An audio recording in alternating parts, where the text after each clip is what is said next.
Assalamualaikum warahmatullahi wabarakatuh. Bismillah walhamdulillah wassalatu wassalamu ala rasulillah wa ala alihi wa sahbihi wa mawala. Subhanaka la ilma lana illa ma 'allamtana innaka antal alimul hakim. Allahumma arzuqna al-ma'arif ar-rabbaniyah wal lataif ar-rahmaniyah wal asrar ar-rabbaniyah wal waridat al-ilahiyah wal mawahib al-ikhtisasiyah wal ulum al-laduniyah wa ballighna rutbat al-ihsan wa wahdat al-shuhud. Alhamdulillah rabbil alamin. علماءنا الكرام ومشايخنا الأفاضل وبالخصوص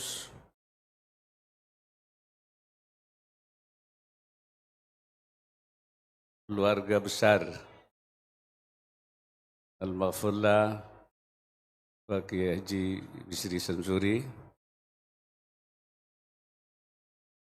Profesor Dr. Kiai Haji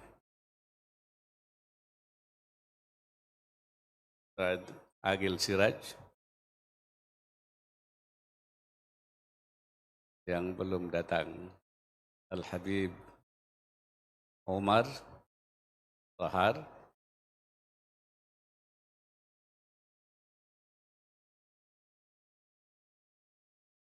Kiai Haji Abdul Salam, Menko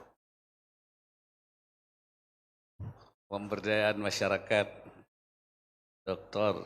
Kiai Haji Muhaimin Iskandar, Kiai Haji Abdul Hakim Mahfuz, PBNU Jawa Timur, Profesor Dr.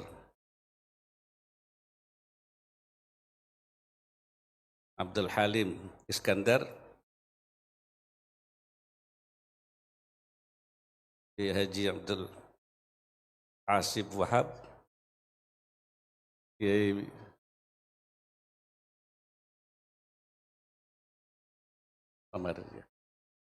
Kiai Marzuki Mustamar,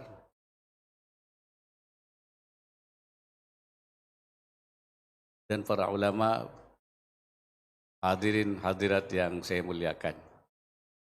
Saya merasa bersyukur, berbahagia sekali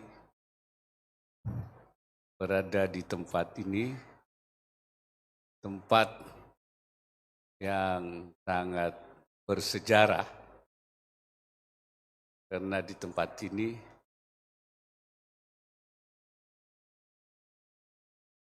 menjadi pabriknya Kiai. Tempat ini adalah Al-Maghfurlah Mbah Bisri menyiapkan para kiai, i'dadil kiaiyin al-mutafaqqihina fid din wal munzirin. Jadi kiai mutafaqqih fid din tapi juga munzirin. Ada kiai sekarang tidak mutafaqqih fid din. Ya, enggak pernah mondok jadi kiai. Namanya dikiaikan. Tapi ada yang mutafaqih fiddin tapi tidak munzirin. Bekas santri tapi enggak jadi kiai, enggak meneruskan dia. Itu tidak munzirin. Padahal mestinya itu liyatafaqahu fiddin waliyunziru qaumahum idza raja'u. Jadi kalau kiai tidak munzirin itu tidak lengkap namanya. Mbah Bisri ini ulama yang sangat paripurna.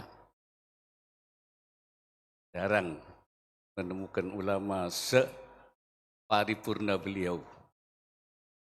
Sebagai ulama, yang saya katakan tadi, beliau menyiapkan penggantinya. I'dadul mutafaqqihina fiddin. Kenapa perlu disiapkan kiai itu? Karena kiai ini tidak hidup selamanya. Ketika sudah dipanggil oleh Allah, itu harus ada gantinya. Karena kalau ulama meninggal, ilmunya di bawah. Inna Allah la yantazi'ul ilma intiza'an min sudurin nas. Allah tidak mengambil ilmu dari hati manusia. Walakin yantazi'uhu biqabdil ulama. Tetapi Allah mengambil ilmu itu dengan mengambil ulamanya. Kalau ulama meninggal, sawahnya dibawa apa? Tidak pasti ya. Mobilnya ditinggal, sawahnya ditinggal, rumahnya ditinggal, istrinya ditinggal. Kalau kiai meninggal istrinya dibawa, enggak mau jadi istri kiai itu. Tapi ilmunya dibawa.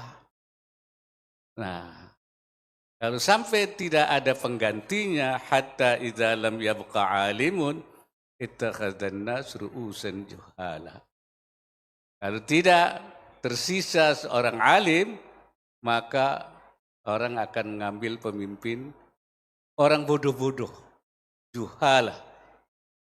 Idza su'ilu aftau bighairi ilmin, kalau ditanya dia memberi fatwa tanpa ilmu. Adallu wa adallu, dia sesat dan menyesatkan. Jadi harus ada penggantinya. Kalau tidak, maka fauda, kekosongan lama. Itu saya kira beliau 110 tahun yang lalu sudah memikirkan itu, sehingga terus pesantren ini mencetak para kiai dan insya Allah akan berlanjut. Yang kedua, karena tugas kiai harus ada yang melanjutkan, yaitu ikhrajun nas minadh dhulumat ilan nur. Mengeluarkan manusia dari kegelapan dhulumatil jahiliyah ila nuril imaniyah, dari kegelapan jahiliyah. Karena jahiliyah itu selalu berdatang kembali. Jahiliyah itu al-jahiliyatu adat kama kanat. Jahiliyah itu kan balik lagi. Kullama zaharatil jahiliyah arsalallahu nabiyyan wa rasulah. Kalau jahiliyah datang, Allah ngutus nabi, ngutus rasul. Jahiliyah datang ngutus nabi Nuh.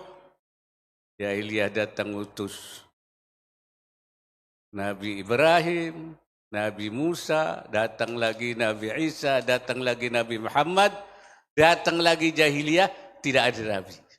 Fa innahu la nabiyya ba'di. Terus siapa yang melanjutkan? Fasatakunu khulafa, yang akan ada adalah para penggantinya, yaitu para ulama yang menjadi warasatul anbiya. Karena itu kata Rasulullah, ulama ummati Ka'ambiya Bani Israel, ulama umatku itu seperti nabinya Bani Israel. Jadi melakukan tugas-tugas ikhrajun nas minadh dhulumat ilan nur.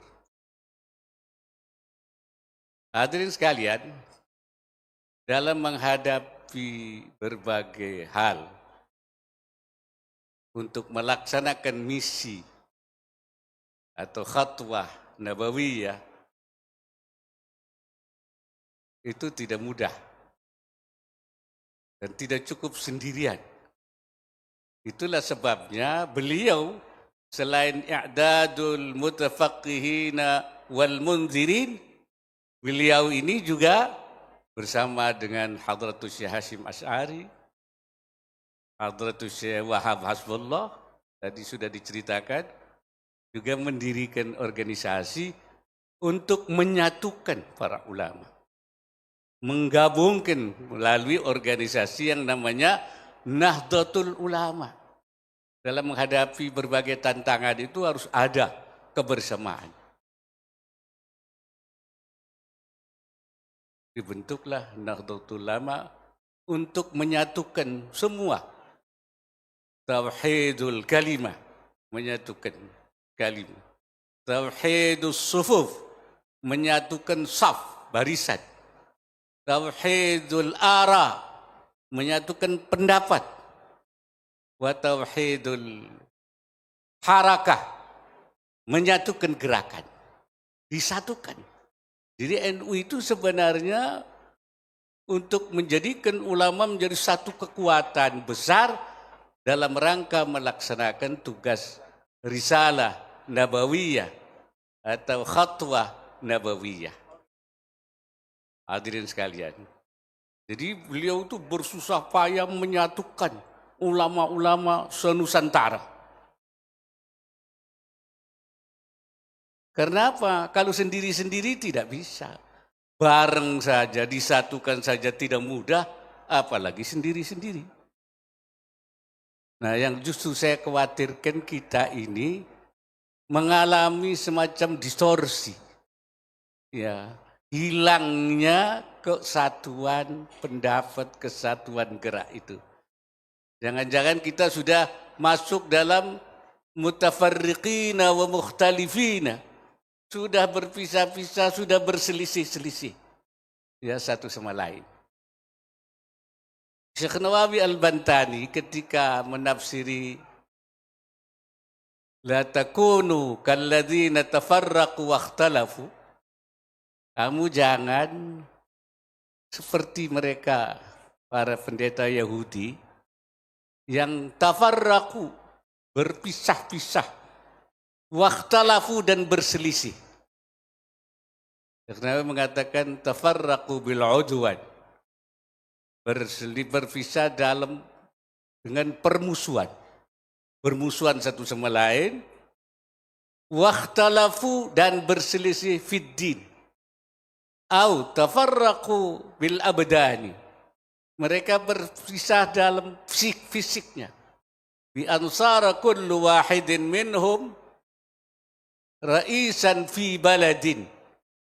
Dengan masing-masing daripada ruhban itu menjadi rois sendiri, kepala sendiri di negara masing-masing, di negara masing-masing. Jadi enggak ada nyambung, tidak ada komunikasi, tidak ada ittisal, tidak ada konektivitas antara satu dengan yang lain. Tidak terkonek lagi, sendiri-sendiri. Tsumma ikhtalafu. Kemudian mereka berselisih. Bi ansara kullu wahidin minhum yadda'i annahu 'alal haq, yang masing-masing mengaku dirinya sebagai orang yang benar, wa anna sahibahu 'alal batil, dan yang lainnya batil.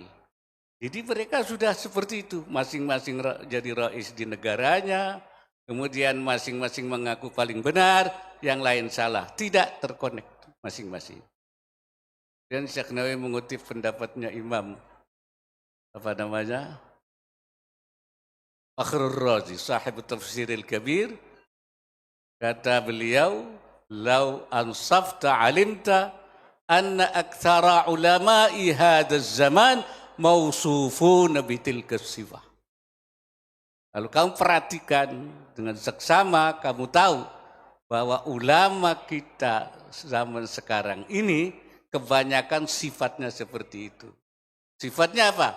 Yaitu tadi, kullu wahidin ra'isan fi baladin wa kullu wahidin yadda'i annahu 'alal haq, bahwa masing-masing berada dari kepala sendiri dan masing-masing 'alal haq. Jangan-jangan kita lebih jelek dari itu. Jangan-jangan sih. Jadi zamannya beliau 1000 tahun yang lalu saja sudah mulai ra'isan fi baladin. Sekarang mungkin ra'isan fi iqlimin.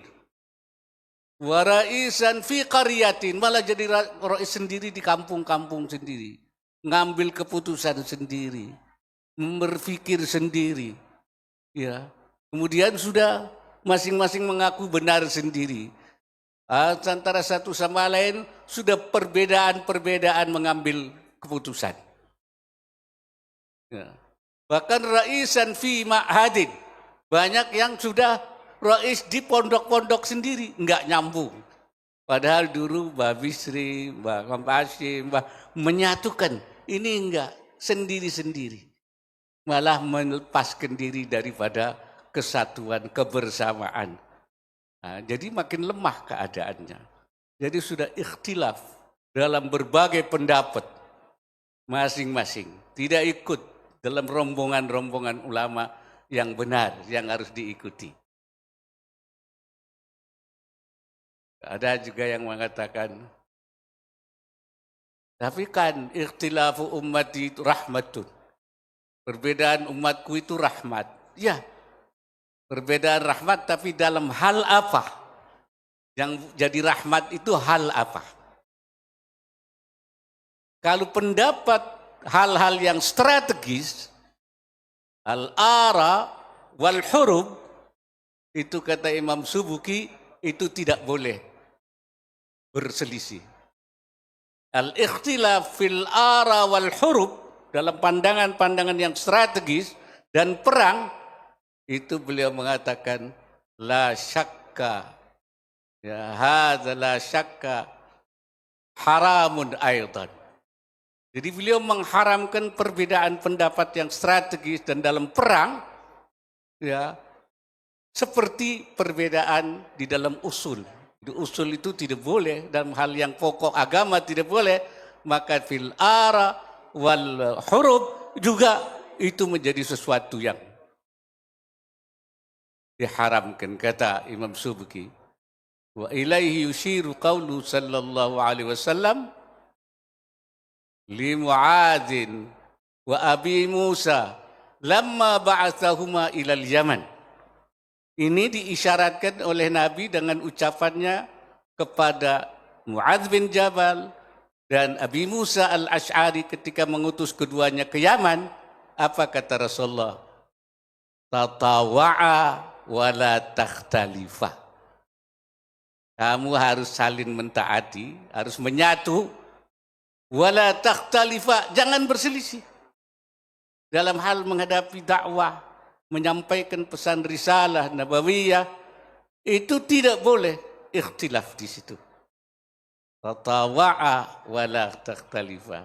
Karena itu yang Subki mengatakan ikhtilaf fil ara wal hurub itu haramun aidan. Kenapa itu kalau itu terjadi? Lianna fihi tadyi'ul masalih ad-diniyah wal masalih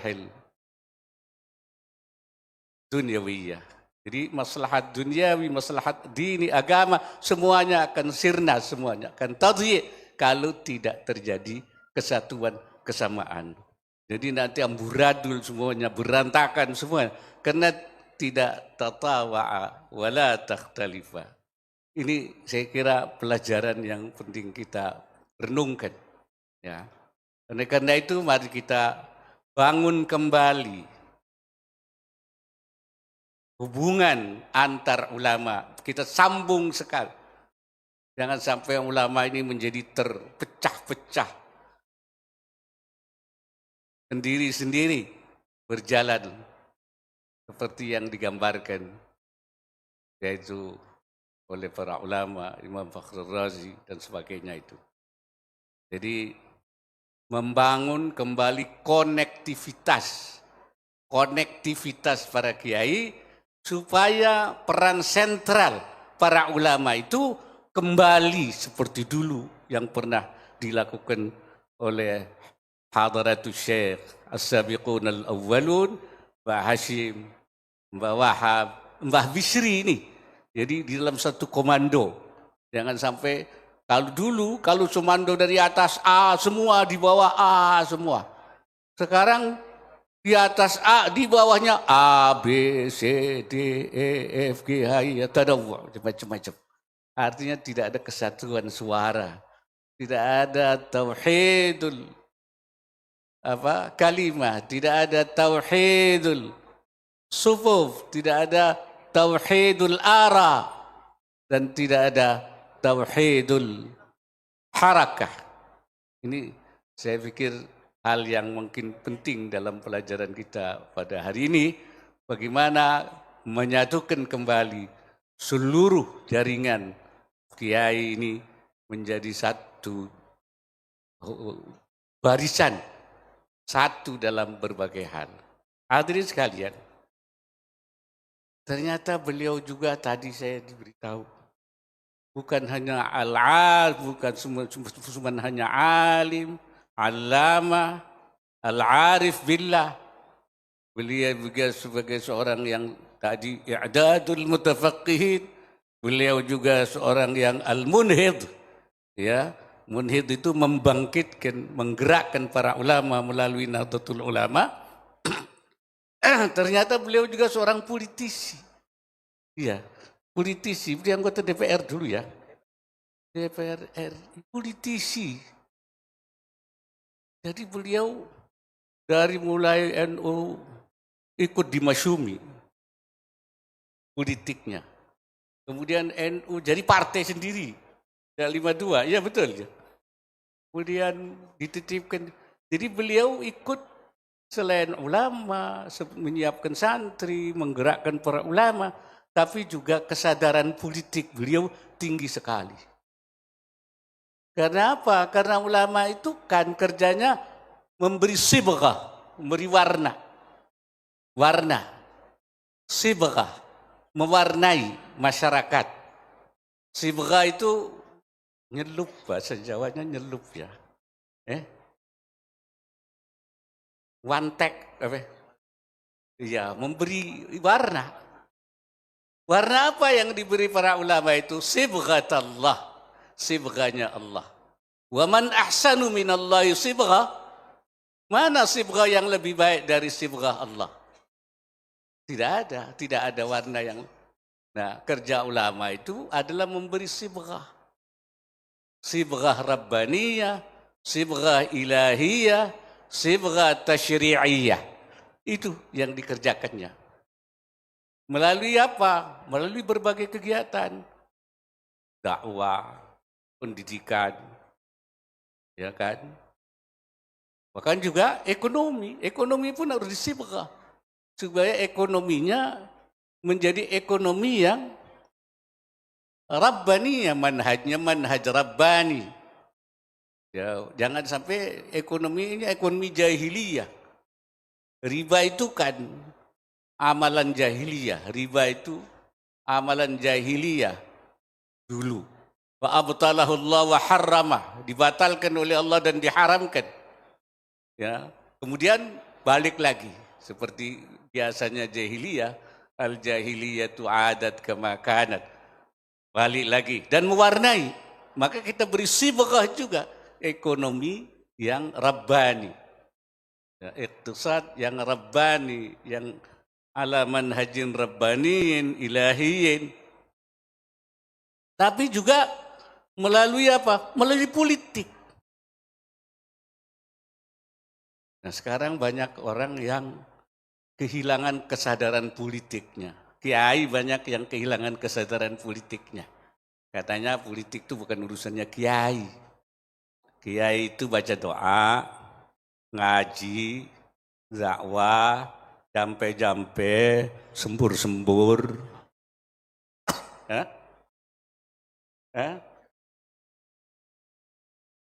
Ya, jadi kiai nggak ada urusannya dengan politik. Padahal politik itu yang menentukan segala sesuatu itu melalui keputusan politik.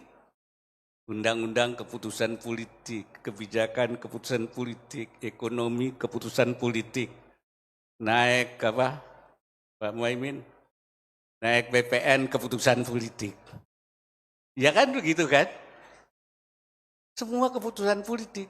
Calon presiden, wakil presiden, keputusan politik. Calon gubernur, wakil gubernur, Jangan-jangan calon lurah juga keputusan politik. Jadi semuanya keputusan politik. Kalau kiai tidak ikut dalam keputusan politik, maka warna keputusannya tidak ada warna kiainya.